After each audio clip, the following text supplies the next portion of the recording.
qof walba wuu maqlay magaca mafia. Waxaa laga yaabaa inaad maqashay kuwa Talyaaniga, kuwa Ruushka ama kuwa Ameerika. Laakiin ma ogtahay in dalka Japan uu leeyahay mafia ka duwan dhammaan kuwaas? Koox leh nidaam adag, sharaf iyo dhaqan u gaar ah. Koox aysan dowladda si fudud u burburin karin. Waxaan ka hadlaynaa waa kooxda Yakuza, koox qarsoon oo boqolaal sano jirsatay, oo gacanta ku haysay ganacsiyada, siyaasadda iyo xitaa bulshada Japan. Ku soo dhawow sheekada dhabta ah ee mafia-da Japan ee Yakuza. Daawadeed isku cusubtay channelka, subscribe noo saar. Haddii aad hore noola joogto waad ku mahadsan tahay. Waa anigoo ah Cabdixakiim Elanko.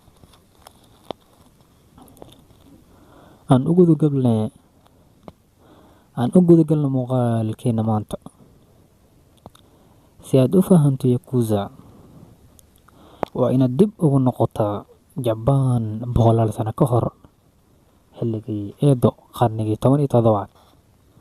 Japan waqtigaas waxay ahayd dal aad u xirxiran. Ganacsiyashii waa laga mamnuucay. Dad badan oo sabool ah ayaa noloshooda ku tiirsaneyd waddooyinka kale. Qaar waxay noqdeen ganacsado khiyaano badan, halka qaar kale ay noqdeen kuwa ku nool khamriga. Aan idin faahfaahiyey, waxay u qaybsameen laba koox. Kooxda koowaad oo ah Tekiya, kuwaasoo suuqyada ku iibin jiray alaabooyinka, halka mararka qaar dadka ay khiyaami jireen. Kooxda labaad oo ah Bakuto, kuwii ku caanbaxay ciyaarada khamaarka, gaar ahaan khamaarka loo yaqaano Ochekabu, kaasoo la mid ah khamaarka maanta la dheelo. Wax yar aan dib u eegna magaca kooxda Yakuza. Magaca Yakuza laftiisu wuxuu ka yimaaday ciyaartaasi. Ereyga Yakuza macnihiisu wuxuu yahay tirada 8, 9 iyo 3, kuwaasoo ahaa tirooyinka ugu khasaarada badan, taasoo macnaheedu uu yahay tirooyinkaas wax qiimo ah ma lahan. Laakiin sidaas ay tahay, kooxdan qiimo la'aanta ah ayaa noqotay kuwa ugu awoodda badan ee dalka Japan.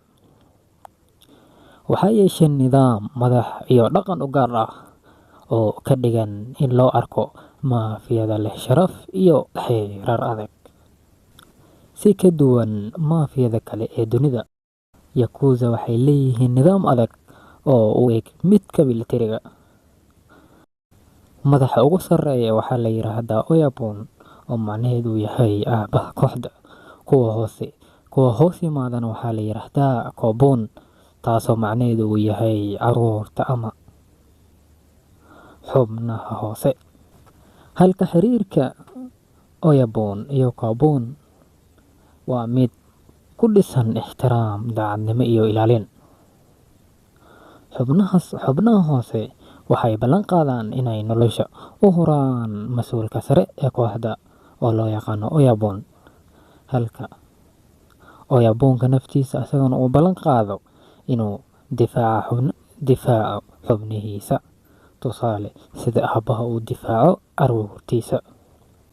Marka ay xubin cusub ay ku soo biirto Yakuza, waxaa la dhigaa xaflad dhaarin ah oo lagu cabo shahda iyo sheek oo ah nooc ka mid ah khamriga.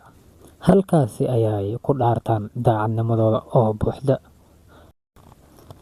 Laakiin ma ogtahay, haddii uu qof ka mid ah jabiyo xeerarka kooxda, ciqaabtu waa mid adag oo aan laga baxsan karin.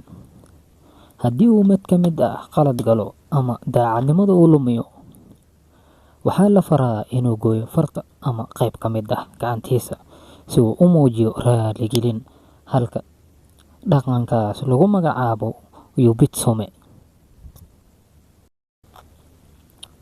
Daawadi ma ogtahay in hal far oo la gooyo macnaheedu uu yahay waan qaldamay, balse weli waxaan ahay nin geesi ah oo og qaladkiisa. Xeerarka Yakuza ma ahan kuwa la qoro, waa kuwa lagu barto nolol, lagu ilaaliyo dhiig, laguna ilaashado kalsoonida boqorka ama mise xubinka ugu weyn. Daawade haddii intaan soo gaartay waad ku mahadsan tahay. Halkan waxaa ku idlaaday qaybtii koowaad ee kooxda Yakuza, halka qaybta xigtan aan ku soo gudbin doona muuqaalkeena xiga ee la socod wanaagsan. Haddii aad intaan soo gaartay waad ku mahadsan tahay daawashada muuqaalka. Tan iyo muuqaalkeena xiga, saas iyo nabadgelyo. Haddii aad ku cusub tahay, subscribe noo saar. Mahadsanid. Fadlan daawade ha mogaanin qaybta xigta oo ay ku sii xiis gelin doonto oo uga hadli doona ilaa iyo taariikhda kooban ee Yakuza ilaa iyo qarnigan la joogo.